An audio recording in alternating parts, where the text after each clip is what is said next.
And I want to be in that position. I want to be debating in a room filled with Christians. And it looks like I may actually get my wish. Huh. But we're live in 5. Okay. I see what you did there.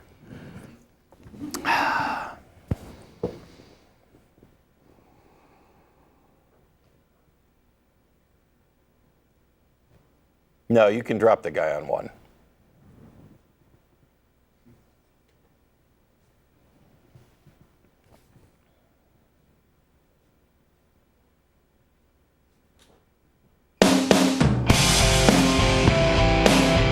Won't you listen to reason?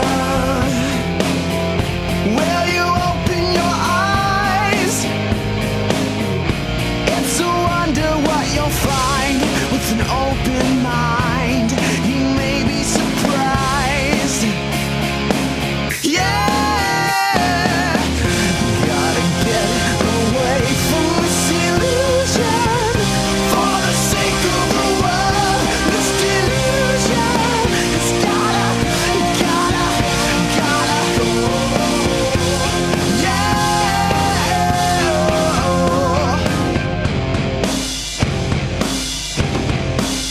Hey everybody, we're live. It's October 28, 2012. I'm Matt Dillon. He's Martin Wagner. Hey. We're the Atheist Experience. Get ready to experience it. That didn't quite work. No, well, you needed to, sort of punch Must it be up all a that bit, Halloween party stuff. So yeah, there's a bunch of stuff going on. This is a live call-in television program. They'll go ahead and put the number up now because while we're normally full to the brim of callers, we're actually not today. You could get in. Yeah, Or Steve could still be screening if you're people, so fast. that's also happening. Oh, there's another one. Dum, dum, dum, dum. We're Yeah. just counting them down. Oh. Anyway, we're live from Austin, Texas, Austin. where evidently this week was Austin's Comic-Con. Yes, that was a big thing that I missed. I did not get But to it go was, either. And I'm not a huge comic guy, but Well, it was like they had about 50 Star Trek actors there, so I Yeah. suspect it was a bit more. well, you only need one. You only need Will Wheaton. Yes. And he was here. But So. they had Patrick Stewart. They had so it was, you know. a bit higher end this year. So I didn't spend that much time No. on alt.sexybaldcaptains. you're missing out, man. I'm telling you. Oh God. So what's been going on with you? Did you have something you wanted to? Oh no. Just life is good. No complaints. So happy to be back. Happy to be here. All right. Remember that I was on today. That's a step up for me. Yeah, that was the funny thing is I showed up and they said, "Who's on today?" And I said, "Martin." And the only reason I knew that is because I saw you post that you were going to be on. Oh, okay. So yeah. Yeah, I have schedule here. realized that it probably behooves me to actually pay attention to the Atheist Experience webpage on occasion, just to make sure. of those So we dates. talked about this in the pre-show while we were streaming before we actually went out live to the world on cable. But I'll mention it again just because it's one of the handful of things on my schedule real quick. This Thursday I'll be at Texas State University in San Marcos for a debate on is belief in the Christian God rational? And then in a week and a half or 2 weeks, wow, I think it's 2 weeks, the weekend of November 9th and 10th and stuff. That's Skepticon. Yeah, it's coming up pretty quick. Yeah, Beth and I will be in Springfield, Missouri for Skepticon, which we're really looking forward to. Then the next thing on my plate after that is a special award dinner thing in December, which I'll talk about when we get a little bit closer to that. Oh, to the actual date. Yeah, you know. Oh, okay. So you ready to take some calls? Oh, sure. Why not? Well, let's let a few of them rack I up could for give me. you some reasons why not, especially we have Johanan and oh, you called last week. Hey, don't hang up on me now. Really? Is that really the way you want to start this call? No, I'm just joking. All right. Okay, so this is kind of an addendum to last week. I'm going to try and make it relevant. I'm going to try and bring it down to lay-level terms so everyone can understand and on the same page, and I'll try and make it relevant to you. Okay. In regards to, say, religion, maybe closer to the end of it. Quick comment. Closer to the beginning, because all right. we don't have a 2-hour show this week. Just one. Okay. So I argued last time that we're inside of a conscious state, right? And I brought in some extra physics here. I'll bring this, I won't go into the details to bore you or make your eyes glaze over, but there's another one called the delayed choice quantum eraser, which allows experimenters to determine, the choice of the experimenter actually determines the properties of the particle. And so as a result of that, it actually demonstrates there's a mind dependence of the properties out there. Yeah, I don't buy that for Now, 1 second. No, I know you don't buy it, and there's good reason not to, because obviously we can't wish the moon away, right? We can't say we're going to imagine that there. Well, I don't know that we can't, but I don't have any reason to think that we can. Okay, we can't, and the reason we can't, or assuming solipsism isn't true, and I don't think anyone here is a solipsist, if it is true that in the limited context of the quantum eraser experiment, the properties of the particles you measure are mind-dependent on the choice of whether or not you pull the blinders up in the experiment, and it causes the particles to take on, or to one property or another, a wave or a particle property, or in the case of the other one, polarizations of photons. But what I was getting at, though, is if we have to rule out solipsism and say that the world is not dependent on our minds, then the only remaining conclusion is that it's dependent on a larger mind. No. Why would that be? Well, the thing is otherwise you could then, wish that spoons could bend and wish that the moon would disappear when you look at it and so forth, right? We can't do that. We have limited... No. It could be dependent on no minds. Well, the thing is that the delayed choice quantum eraser experiment demonstrates that the particles' properties are dependent on. Yeah, this is a big, long way of saying, hey, you need a god to be able to collapse the waveform. Not interested, don't care, don't buy it. Okay, can I give you some quotes from... No, why would I care about quotes? Well, these are the people who've been studying this. That's just an appeal to authority. Why would I care about quotes? Well, I'll try to give you the experiment instead. I mean, you see the experiment. You say you don't is believe it an experiment that I can replicate and investigate on my own? I will give you a. You can look this up after the show if you want. The experiment that debunked materialism. Look it up online. It's 7 minutes long. It's on my channel. It's something lay-level accessible stuff, so everyone should be able to understand it. But lay-level doesn't mean useful or interesting. And now I have a question. I don't know what this gets us. I'm a little bit behind on things here. So are you sort of, again, are we doing kind of the, brain in a vat kind of argument here, this matrix apologetics thing where it's all... Yes, but I'm not arguing for this on philosophic grounds. I'm arguing for it on scientific grounds. I'm saying that because Martin may not have watched the last show, but there was an experiment done in 2007 by Anton Zeilinger from Vienna, and he demonstrated that particles do not actually exist before we look at them.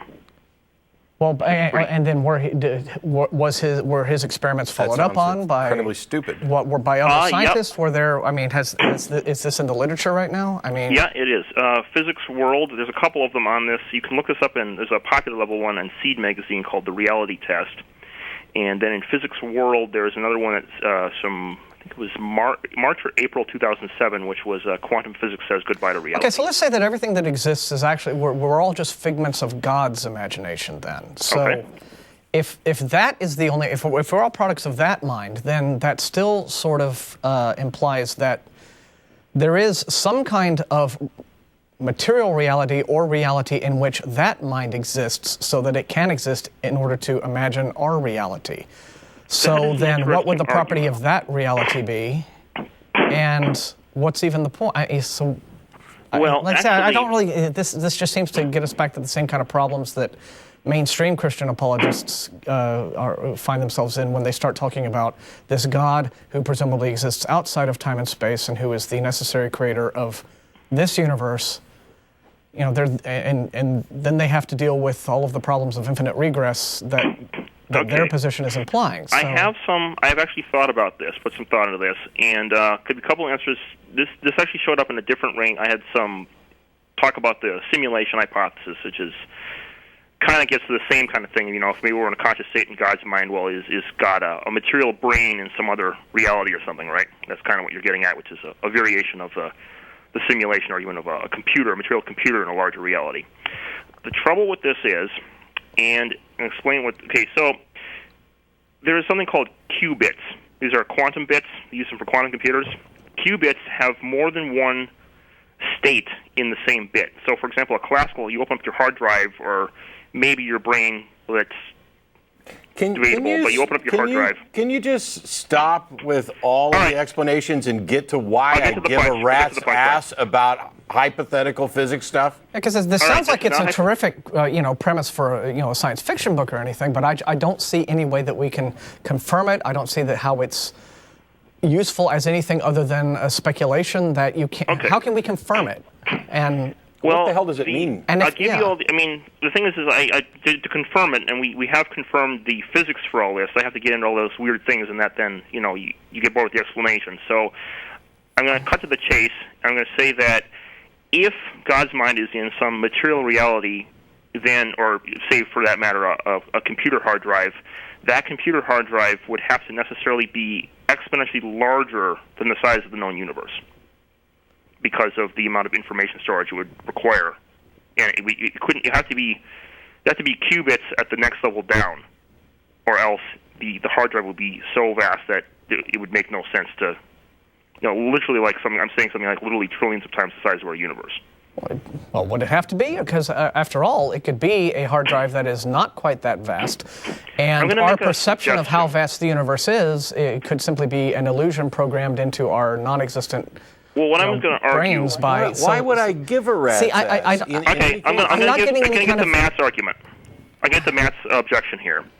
All right, you probably want to focus more on a religious deity, don't you, Matt? No, No, I no. want to know what's actually true and not just a big long list of things that people are speculating about to fill in the gaps in our knowledge in a way that doesn't actually add anything that is meaningful. Because what I at was the getting end at- of the day, whether we are real or not doesn't matter one bit. Okay, well, there's something called the Quantum Randy Challenge. There's I don't know something if you know called the about- disconnect button. All right. Okay, so when you want to say that something's relevant here, what exactly are you? Because I mean, all this stuff is experimentally confirmed. Like you can look this up in physics. I have looked up some of this stuff since we last spoke. All right. And in fact, you are overstating the case when you say that all of this stuff is experimentally confirmed. There is not scientific consensus on the implications of this, and I find it patently absurd that people are taking mathematical equations and modeling different varieties of possible universes and quantum states, and then coming to some conclusion that we are therefore just information in some God's mind. I think that's playing with math. Well, these were experiments, though. I don't give a damn. What difference But does it I'm make? saying it's not just math. This was actually they had a test. You can do as many experiments as you want, but there is no variable for God. There is no variable for, hey, this is God. How do we plug that into an equation? This is philosophical conjecturing based on quantum physics. Because that wasn't the conclusions I got to. Well, Yeah, I'm just saying. I mean, not to say that maybe you got to look at this over again and come to your own conclusions. But this was not me, some random person talking on the I'm phone or not saying anything. it was just you. Didn't I just tell you I went and looked Yeah, this I know, stuff I know, up? I know. Here's my I know. question, the same question I asked last week, and you're either going to answer this or we're done. Okay. And that is, assuming what you say is true and that we are really not real, what difference does that make to any of us? Okay. What can we learn What from if I were that? to bring What is in it? an How can we get? afterlife? Well, go ahead. Okay, so what difference does it make to you? Like, we're real or we're not real? Okay, the interesting thing, and this comes from, you can look at Stuart Hameroff on this. This metaphysics opens up a possibility for an afterlife, Don't care. and this is Don't care. you're That still- would be it's- relevant This to you, is wouldn't all it? still. You're still talking about possibilities. This and is all everything. speculation. This is all. I mean, again, it's. I saw. You should write a science fiction novel, but I don't, because it would probably be a really good and interesting one. But I don't see any application to our understanding of reality. It's pure speculation. Well, the thing is, if you say it's speculation, and some people have complained about this before, there's a guy named Sasha Vonger who has the Quantum Randy Challenge up. It's on Archive, and he says that basically anyone who is able to prove realism in quantum mechanics No, stop. will That's receive a Nobel shifting the Prize in burden. physics. That's shifting the burden of proof. That's like the creationists that ask people to prove evolution, and then they set up the criteria by which it would be possible to do so. I'm not here to Okay. play games I don't give a rat's ass All about. right, I won't play that game. What I You will already ask did. though. All right, okay. Let me defend myself here. You got 30 seconds. All right, when you ask for theists to prove God, they need to provide the burden of proof. But the Yes. thing is, I'm asking you to prove the existence of matter. The burden of proof is on you Hey, to prove dumbass. matter exists. Dumbass, call a physics show, not an atheist show. I don't have to prove matter. You do, otherwise you need the Nobel Prize. No, actually, I don't have to prove Quantum matter. writing challenge. I don't have to prove matter to you. I'm not a It's been physicist. falsified. Where you bear the burden of proof is in this cosmic computer / mind / God Well, that I your tried kind has to. imagined us into existence I gave when we you- don't I gave you all actually the exist. experiments. call someone who cares. This is an atheist show. It's not All a right. physics Should show. I bring religion into this? No, we're not going to bring anything Yeah, into make this. what, I make just it said even less call relevant? somebody who cares. All right.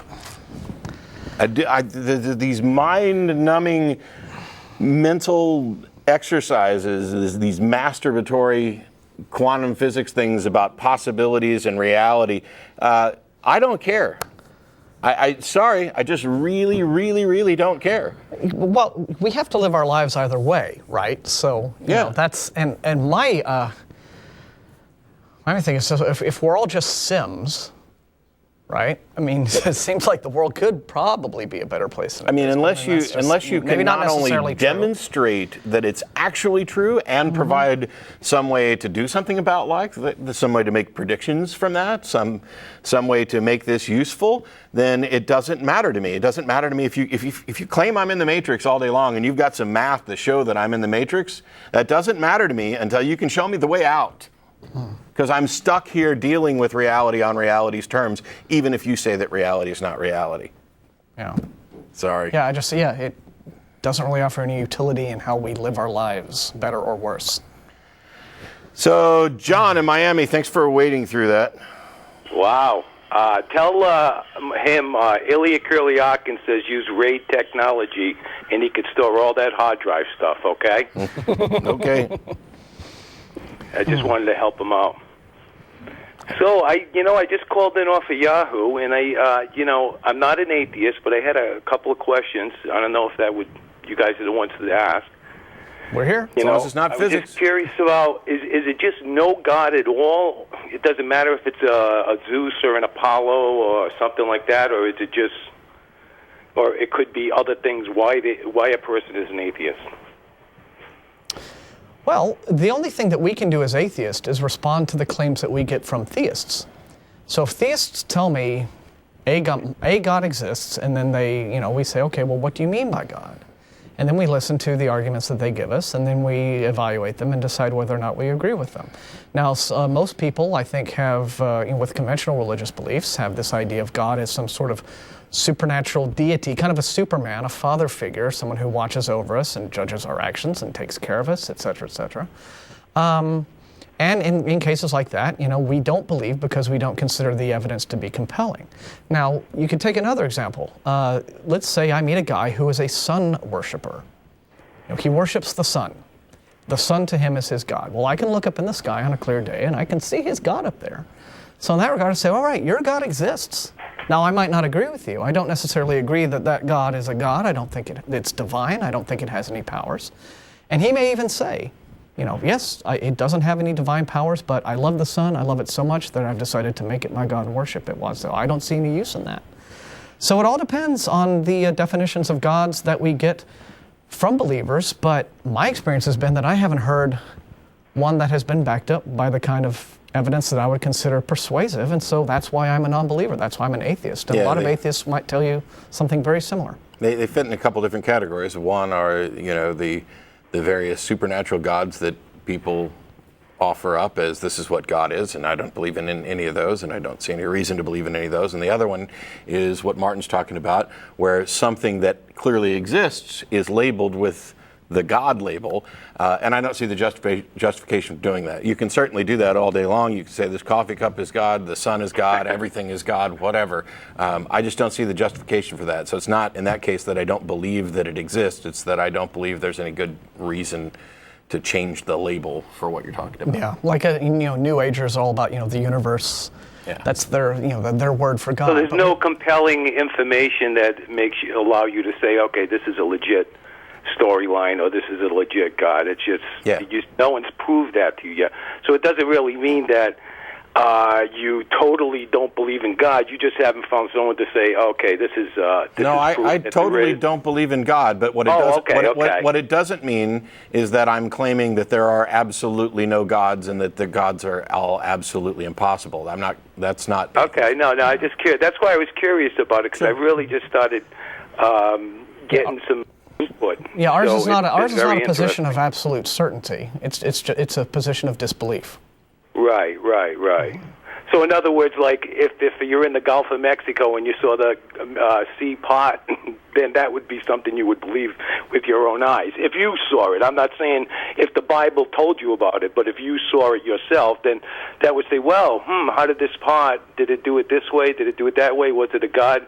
Would you believe it was a god, or would you believe it was just earthly Well, occurrence? again, that depends on the circumstances, doesn't it? Yeah, we'd have to get kind of specific about it, but I'd have to say right off the bat that no, I would not believe that it was a god until it was demonstrated that a god caused this.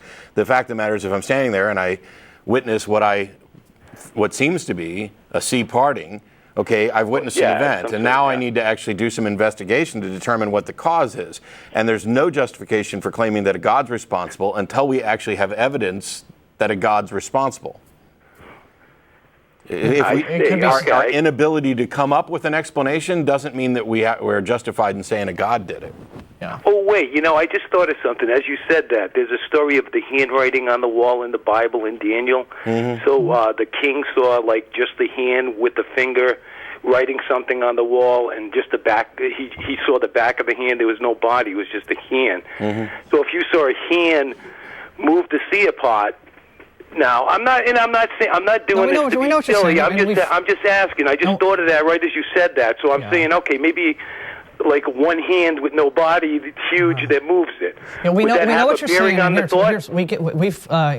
We get this kind of question a lot. I remember that we had, back when many years ago when Ashley and I were hosting, we had a guy call up and ask him, a lot of questions along the same lines. It's like, what if you're sitting there in the studio right now and all along the back wall of the studio, this enormous image of a cross suddenly materialized giving us all of these hypothetical scenarios, right? I'm like, look, I'm certainly, willing to accept that that I could be witnessing unusual phenomena at any given time, and then that would appear to violate all sorts of laws, and it would cause me to question, how reality worked or whatever, or maybe if there's some sort of higher power that's doing stuff, et cetera, et cetera, et cetera. But from a practical standpoint, stuff like this doesn't happen. Okay. It doesn't. It doesn't. Well, for example, 9/11, right? If on 9/11 an enormous disembodied hand had materialized in the sky and snatched that plane out of the air and set it gently down on the ground and went, no, you don't. Okay. That would have been validity with you. That would have been really impressive, right? That would have been, would have more validity. Okay. Yeah, that would have but you see what I'm saying? That these kinds of, so what I'm saying, you can ask us all That's about. interesting. I like that. That's very interesting. But what kind of, all these different, hypothetical, miraculous events. Well, it wasn't really. Again, I'm basing it on a Christian belief system. Sure. It's a story in the Bible. I know, but I'm just saying, quote unquote witnessed it. You can ask the point I'm simply trying to make is you can ask us all day long, how we would react if we witnessed this, that, or the other thing. But and like I said, until we do, the point is that those things don't really occur to us in our, it's also atheists don't believe in ghosts or aliens or anything like that. No, and the simple thing, I think it's Arthur C. Clarke that pointed out that any sufficiently advanced technology is indistinguishable from magic. So this idea that something happens that is outside the realm of experience, even Martin's example of a hand seemingly picking up a plane and setting it down nice and neat, I can't tell you what that was even after I've witnessed it. It's not until we actually have a demonstration of evidence that identifies the cause, and you can't just go leaping. So it's just kind of like an earthly phenomenon. All we would be able to say at that point was that a highly unusual phenomenon just occurred. Yep. Okay. And then at that point, I'm like, I want to know more. And plus, even if that happened, and even if people consider that to be a valid, confirmation of God, what the hell kind of God is that? That that offers, that would offer some sort of Well, half-assed confirmation of its existence that people who don't understand skepticism and science would say, oh, yeah, that was God. And is he only after converting the gullible? That's a tough one. I believe that when it comes to a person's relationship with God, a lot of people now base it around what church they go to, how big it is, and how much they give, and what they got on deck. But a true person that develops a relationship, and I'm only speaking from my end of view, develops a relationship with a creator and his son that you believe in, you learn about what their personality is. The only personality I got to go on is the Bible. So if I believe it's real, in my little pea brain, I like Snow White too, but I don't believe that's real. So, but I read that, and I get a sense of some sort of reality to it, and I actually like this type of a God. If there are multiple gods, this is the kind of one that I like. You know like what I mean? the God? If it's true. Which God is it that you like? The one that the Bible represents? Yeah. So you like a God the Jesus Christ. I love the Yahweh, Jehovah God. I love those. So basically, guys. you like a God that endorses slavery and that punishes people with original sin. Well, what I look at is that when I read the story, I go a lot more into the thought process than the endorsement of slavery. I want to know why. Like you guys want to know why. Yeah, I'd like to know why. Why would a God endorse slavery? I mean, if you want to know why, what's the why behind that? Is there any circumstances that could ever make slavery a moral command? Well, it comes down to this whole storyline. It's like trying to explain Moby Dick and saying, oh, that whale was a real jerk, look what he did to his leg. You know what I mean? When you really don't know. So you're going to duck this justification for slavery by I think what he's doing is what I think a great many believers do, which is that you sort of form God into the God that you like, and then you stick with that. And the bits in the Bible I kind of acknowledge the bits in the Bible that are unsavory and that are morally dubious, to put it politely, are so you just say those bits don't really matter to you a whole lot. It's what you've gotten out of it and what you've sort of turned God into for your own purposes. It's okay. Right. Yeah, well, we know that believers do that. Believers make God in their own image, and it's not an unusual phenomenon. Well, it's not so much as in the own image. It's more, you get a lesson from, how you think you should be acting. Right. And if it's heartfelt, you can act that way. In other words, if you feel good about stabbing someone in the head with a fork, it's heartfelt, so you're going to do it. But if you feel good about, hey, look at that person who doesn't have a bit of food. Hey, I say, hey, go with Jesus, but I don't give him anything to eat, or I don't give him any money to get something. So again, when you see the actions of this God, let's say this specific God called Jesus Christ, when you see the specific actions of his and what he did in the book, if you believe it, again, I'm not saying because I'm a Christian, I believe it. So I say, okay, well, I like the example this guy's setting. I really don't like the example that I see. But you notice that what there are a great many believers out there, very devout Christians who consider themselves to be people who do believe that sort of thing, and yet they have political views that tell them, well, we shouldn't have welfare for the poor. We shouldn't provide health care. No. People are different. Stop. We're not letting you off the hook. I want to know. Go ahead. I want to know what you. Political and Jesus don't go together. Sorry. I want to know. You ducked out of the slavery thing, and Martin let you, and now you're going to the Jesus, and you like this guy's character and what he did. Yes. Why would you like somebody who offers up the types of things that are in, for example, the Sermon on the Mount, that encourage victimhood, that tell you to take no thought for the morrow? These are utterly irresponsible statements who endorse the Old Testament teachings. Somebody who basically comes forward and says, look, you are all terrible, wretched people from birth, and you need to believe in me, otherwise you will suffer the consequences. That is not a character that I would consider moral or good. Well, in your eyes, but I endorse. No, not though. my I eyes. endorse what he endorses, so it's normal for me to You think, endorse because that. I know his Old Testament. I know what he's you referring endorse. to. Okay, then stop Yeah, ducking the slavery absolutely. thing. If you're going to endorse what he says, then you're okay with people being born with the penalty of the sins of their ancestors and being destined for hell. You're okay with that? You think that's moral?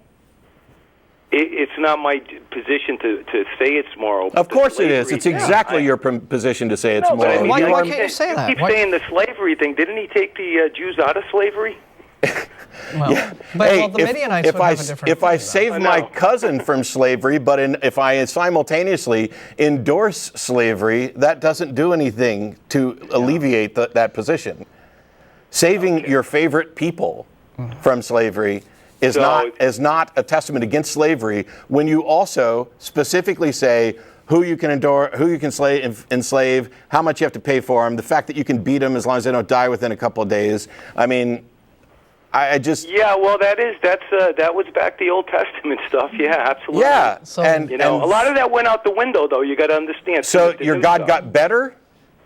He Well, no, used to be a dick, just- but then he got didn't- better. He doesn't take offerings anymore. He doesn't take the sacrifices. Well, why was it anymore. necessary to do it in the first place then? I mean, why couldn't we? We've had if it's the same God. Well, that's like and the saying same you set of know rules, better he could than have made him, all and the- that Yes, isn't in the I Christian do. thing, you know? I do. You do. I know. Okay. Yeah. And so do you, John. So do you. You know slavery is wrong, and nobody had to tell you otherwise. Yeah, slavery is the minimal thing. Let's talk about cutting people's heads off and putting them on poles and shoving their stakes up their ass. You knew that was wrong, that's a little too. worse than slavery. That's what used to happen to the people who went against him. So, in other words, with the understanding of why these things happen, then you understand why it had to happen. So, I mean, No, like I don't. again, reading it as a novel is a little different than just, cherry picking slavery. There's a lot worse things, man. They were eating babies. Come on, give me a break. Read the book. They're eating babies, you know? I've read the book, which is why I'm baffled that you could endorse it. Mr. Ex-Minister. Well, like I said, The point that I was trying to make earlier, John, is- Jesus. I like the love What about the thing. personality of Jesus do you like? Because if you're just going to cherry pick this thing about sell your I don't know. belongings, I mean, and give the, what do I like about him? I like that he cares about the other guy more than himself. I think that's a very good virtue. That's the guy throwing himself on a hand grenade for his buddies in war. You know. And That's just what does that something have that's to do? important. What does that have to do with whether or not God is real or any of the supernatural claims are real? We could go back to that. You're right. And if it isn't real, and the that's fact right. that somebody says a good thing is not an Right. entire summation of their character. Have you looked at the rest of the things that are in there? I'm sure there's a lot of good stuff, and like I said, there's slavery and No, I'm just talking about rape just and go with all that Jesus. stuff. Just go Reads with like this an Arnold Jesus. Schwarzenegger movie, bro. You know what I'm saying? I'm sorry that you don't take your religious beliefs seriously. I did, I which do. is I do. I no, take it very no, you seriously. don't. No. You're No, setting- you don't. I did, and that's why I don't hold them anymore. Yeah. I mean, Well, you're just. I actually cared about these things. You just want to chuckle and I shuffle wanna- it off just as a don't- novel. I don't want to get pick in out an the things. argument with you over Then why did you call? I just want to answer, why I believe I liked him. You asked me the question, what did I think about him? I said, I like his personality. I think he's a good role model for the youth of today. You know what I mean? Yeah, I but- think but he's as good. we- I as think we've- he's good people. I don't know what more So I can you say think it's about a good that. role model to tell people that they are born bad and that they have to do something to make up for the sins of their ancestors, right? You think that's a good role That model? doesn't. If that sits fine with me. If Okay. it doesn't sit fine well. with you, man, I understand that. But that sits fine with me. I mean, my whole ancestors were genocide. What do I care? Well, you know? it's not your fault that your ancestors did those things. You should not be paying the penalty. That. What? I understand. But you shouldn't be paying you- the penalty for that. This whole under the seventh If your generation thing, that's if not your right. if your dad was a murderer, should you be sentenced to prison for that? Well, I don't think you should. Then how can you simultaneously say that you support this idea that people are born with the weight of the sins of the people before them and that's okay with you. You know, and again, if I tell you that it goes back to Cain and Abel, the first murder was Cain. That whole bloodline went bad. That's why the Canaanites needed to be wiped out. All this stuff. I mean, I don't want to get into all that John? stuff because it's stuff that's it's like talking like the guy before me with the hard drive and the numbers. It's ridiculous. And if you don't understand it, it's ridiculous. John, you know? John, what's ridiculous is somebody attempting to take something that is clearly inhumane and immoral and spin it away as if that's just not really that important. It is important. You base that decision around your own understanding. No, I don't. Around the understanding of no, I don't. But even if you did, what would make that a faulty process? You know, my own understanding tells me that slavery is wrong. My own understanding tells me that sacking a city and taking 36,000 virgin women to be your rape prize is wrong. My own understanding tells me that a great many things that the Bible advocates as moral behaviors are wrong. And so why would that alone, just because it's my own understanding, make it an invalid way to I never said it was invalid. No. Those are your words. You were critiquing Matt's point of view on the basis that it was just his understanding. That is an assertion that it's invalid. Okay. Okay. Well, I'll tell you what. It was very interesting talking to you guys. I'm sure it was. You seem to be very nice, and I appreciate the information and the understanding. And good luck with the show, man. I wish you all luck, okay? Thanks, John. Take care, John. See you later. Bye-bye. Yeah, take it back. You're not more moral than your God. Yeah. Corey in Schenectady, how are you? Thank you for waiting. Hi, Matt. How are you? Oh, I'm all right. All right, here's my question. How do you know the resurrection of Jesus Christ did not happen? I don't. So you're basing your whole beliefs on reasonable doubt? Well, first of all, my whole beliefs aren't necessarily tied to the claim of the resurrection, but the burden of proof is on those who would claim that this actually did happen, just as it is for the existence of Jesus and all the other miracle claims. So yeah, if you want to look at it as reasonable doubt, absolutely. I think that's justified. I think there's actually not just reasonable doubt, but really good reason to think that it didn't happen, that this extraordinary supernatural event that we have no evidence for, it's probably more likely, it's more reasonable that it's not true and that it's a story than that it is true. But it is possible. I don't know. How could you demonstrate that it is possible? Yeah. I mean, we don't see any reason currently, with the understanding of science, to think that it's possible for this sort of resurrection event. Science have to Hang on. Okay. We don't see any reason, based on our current understanding of science, to see that a resurrection story like this is possible. But the Bible doesn't care about what we know about science, and the story doesn't matter, because this isn't an appeal to science; it's an appeal to magic. And we definitely don't see any reason to think that magic actually happens. And you would have to demonstrate that there's some possibility. Hold on.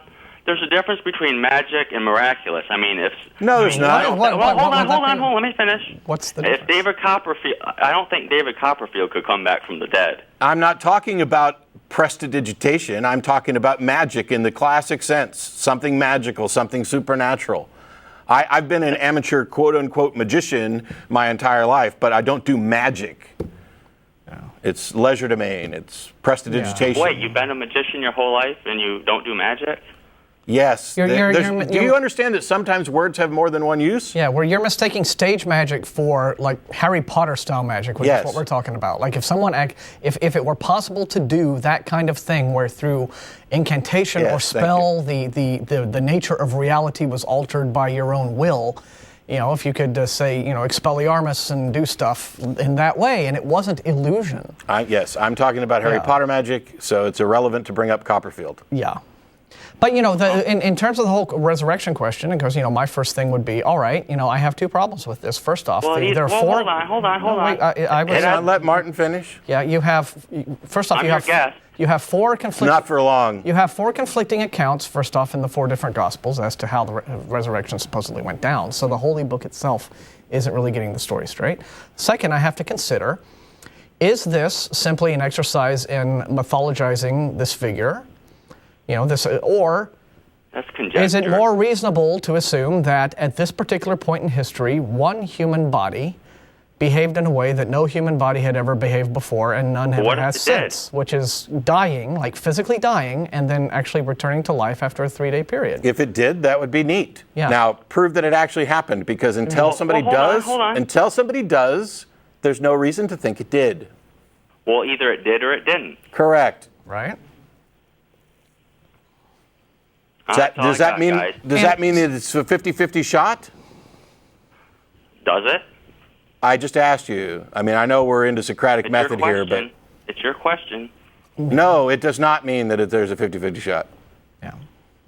See, and another factor to take into account is that these were ancient times, and magical stories were told all the time, and people I believed get them, that. right? I get that. Yeah, I get so Roman legionnaires would hear stories about divine events involving their generals. An eagle would swoop around the general's horse 3 times in a circle, All right, and that would be a sign that they were going to win the. They You're going off believe on that a whole stuff. other So subject. why would it be a surprise that here you have supposedly another popular figure, a rabbi in Judea, doing all this stuff, and he gets a bunch of followers together, and miracle stories are suddenly told about him? Why is that? Why that's not unusual? That's not out of keeping with how people thought back in ancient times. So there's so many more People think like that now. pragmatic, possibilities to consider, other than actual magic occurred. Okay. So All right.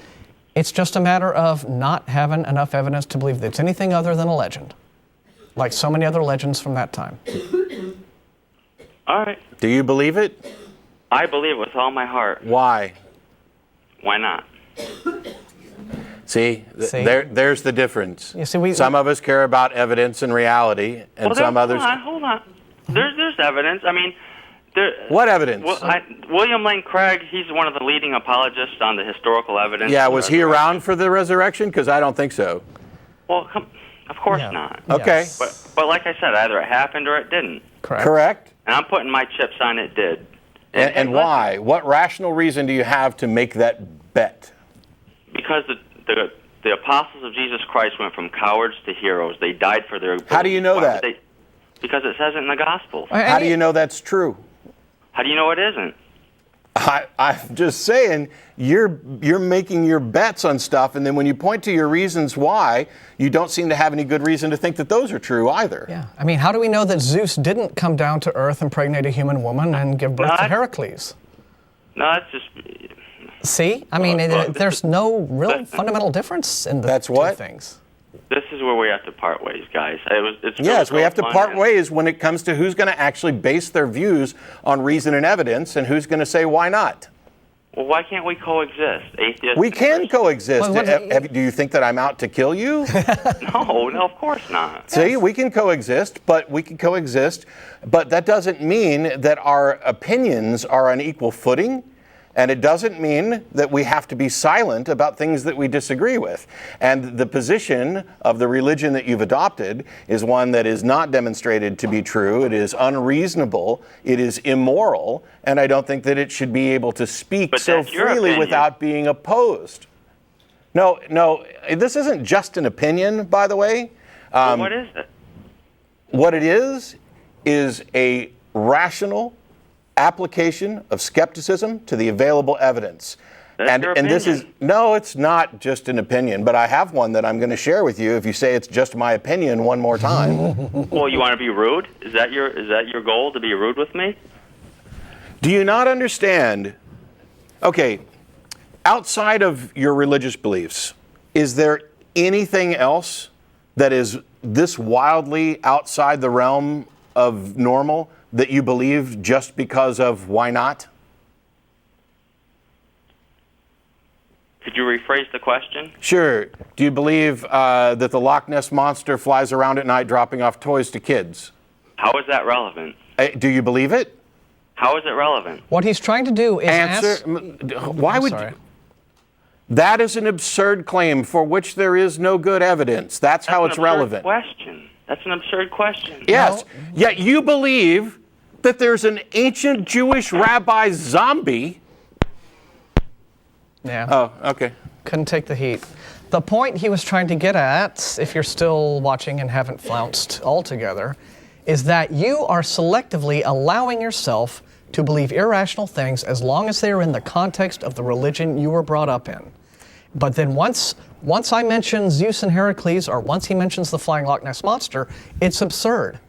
But that's the whole case. It is absurd. Even when it's within your religion, it's absurd. It's called special pleading, and it's a fallacy, and that's not a matter of opinion. Yeah. Sorry. So this is trying to point out, you allow an utter lack of skepticism and rational thought as long as it has to do with your religion. Outside of that, so Sam Harris talked about this in his book. It's one of the reasons why I stand in opposition to religion, because it encourages a mindset that destroys the ability to distinguish fact from fiction. Yeah, it's like Mark in Washington, D.C., thanks for waiting.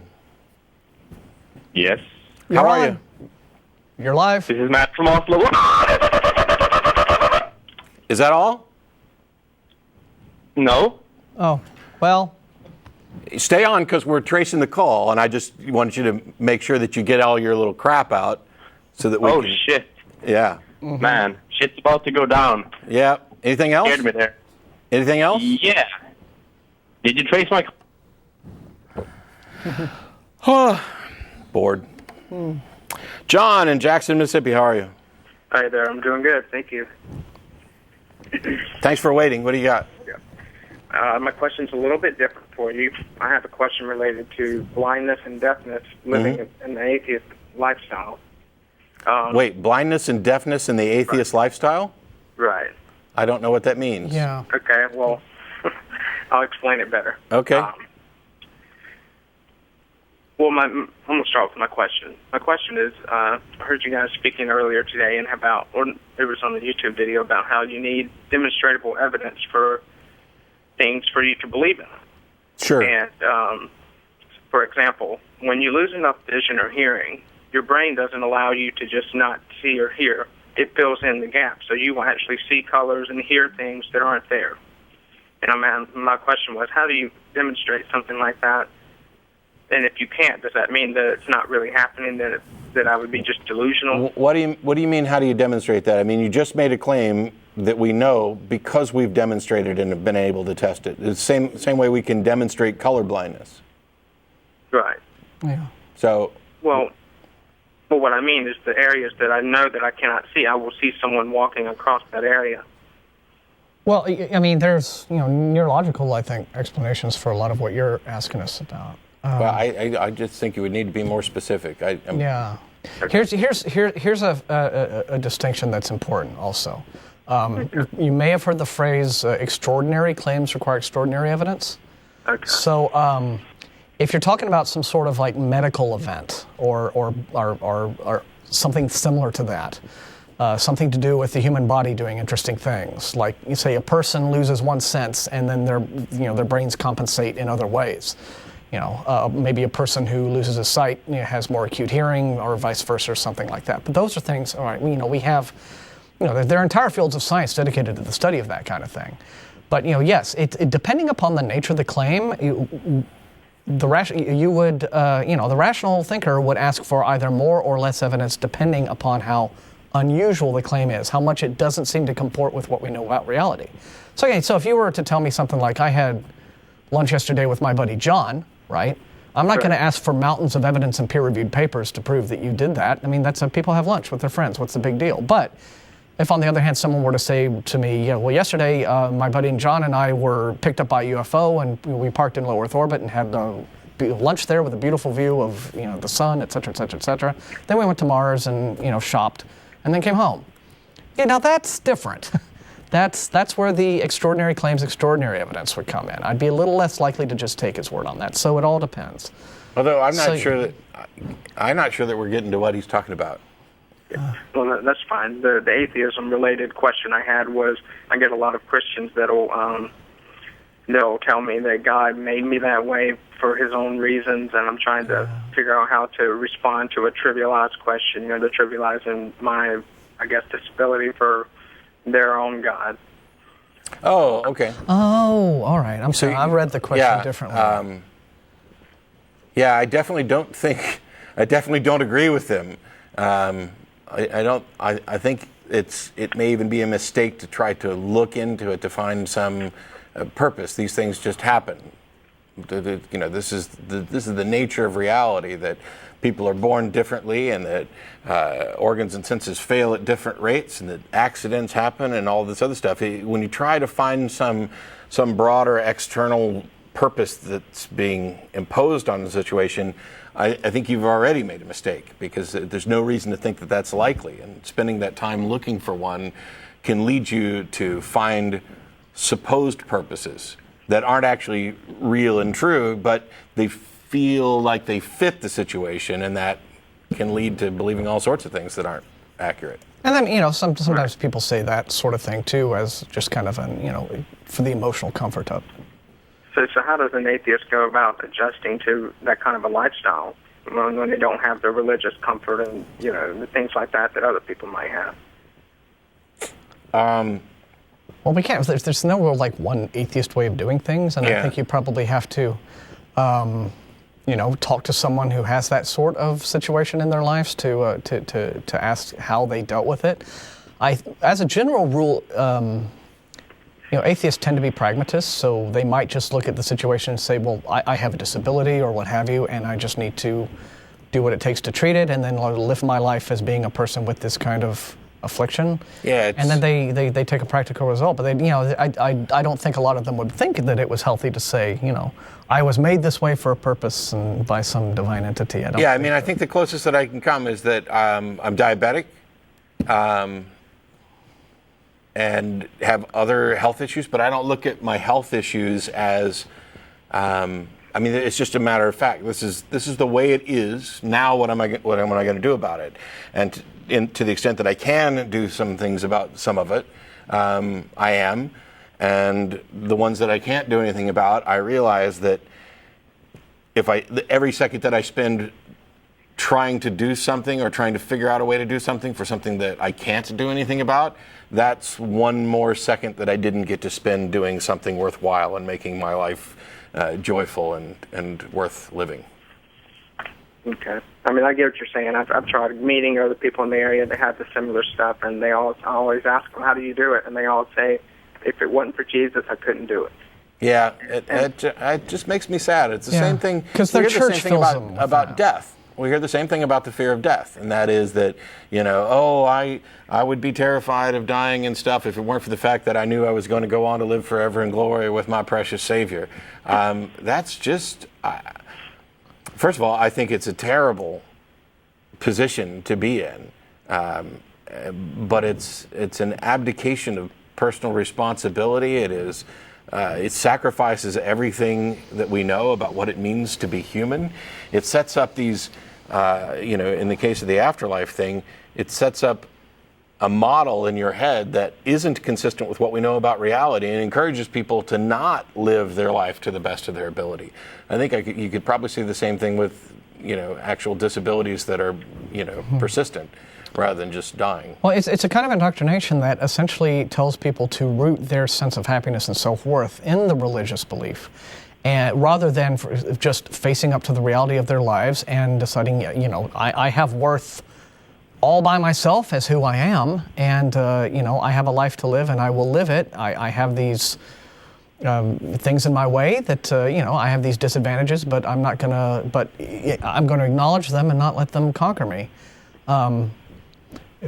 If instead you program someone to think, well, God made me this way and I couldn't get through it without Jesus, then to me, that's just giving them a crutch, which I don't think is healthy. And I had a Christian one time, sort of concede that point. They're like, well, yeah, okay, well, if religion's a crutch, still, if your leg's broken, don't you use a crutch? And it's like, yes, but the whole idea is that eventually your leg gets better and you don't need the crutch anymore. Yeah. And in fact, it's not good to just be you don't break your leg and think, I'll just use this for the rest of my life. Because it makes no, that's not what it's for. So. All right. Well, I appreciate you guys taking my calls. I know you got other crazy Catholics going to be calling me later. Thanks, John. We appreciate it. Thank you. Bye-bye. Oh, man. Will in Hotlanta, how are you? Hey, I'm really good. Cool. Thanks for waiting. How are you? I'm all right. I just wanted to make a point here. Oh, first, I want to give a shout-out. I'm a relatively new atheist. I just want to give a shout-out to my friend Adam next to him. Okay, anyway, in 1 Corinthians 7, 8 through 9, it says, "Now to the unmarried and to the widows I say, it is good for them to be unmarried, as I do. But if they cannot control themselves, they should marry, for it is better to marry than to burn with passion." NIV. Yep. So, I was just thinking, isn't that basically Paul endorsing that it's okay to give in to temptation if you're too strong about it? Is it saying, for it's better to marry than to burn with passion? No. There's two temptations here. Oh, wow. Welcome to Sunday school. There's two temptations here that Paul is talking about. And the first is the temptation of the flesh to lead you to sin. And his encouragement that if you cannot resist this, then you should marry is not an encouragement to not resist temptation, because you are no longer being tempted to sin. You have been engaged in holy matrimony. And now your fleshly desires are no longer sin because they are made righteous in Christ. Hallelujah. Isn't the as I've been told, sin isn't just something that the Bible says that doesn't glorify God. Sin is something supposedly in anything that does not bring glory to God.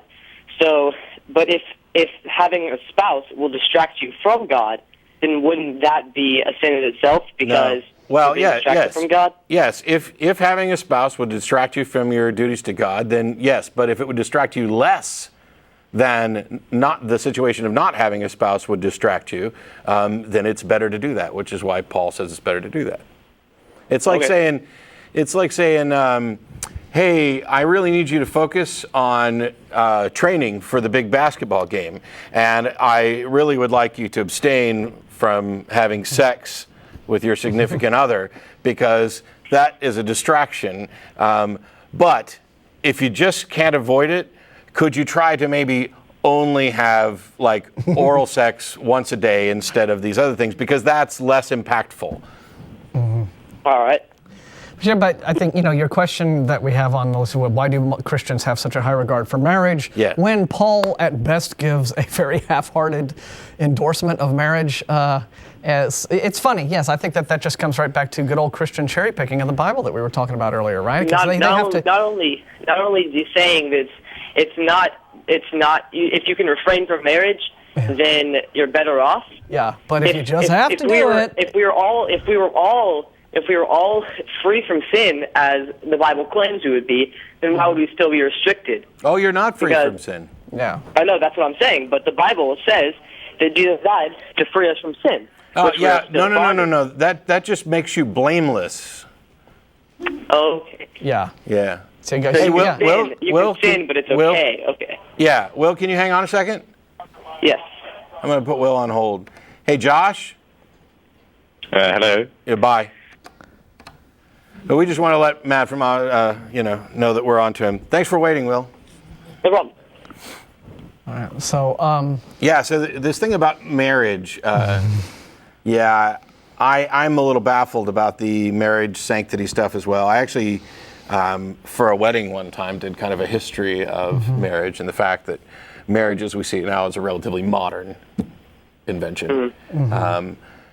And Paul was, as you note, generally down on marriage. It was, well, if you really can't help but give in to your base desires, I guess you can go ahead and get married. But those of you who can both avoid the temptations and marriage, you guys are doing more for God, and your mansions will be, much bigger when you get there. But Christianity has a problematic relationship with human sexuality at best, I would say. Yeah. I'd say. Hey, they're putting the credits up. Well, we got to let you go. Thanks so much. All right, cool. All right, thanks for taking my call. Yes, sure. Definitely. All right. That's it for this week. We'll be back next week. Don't forget, for those of you in the Austin area,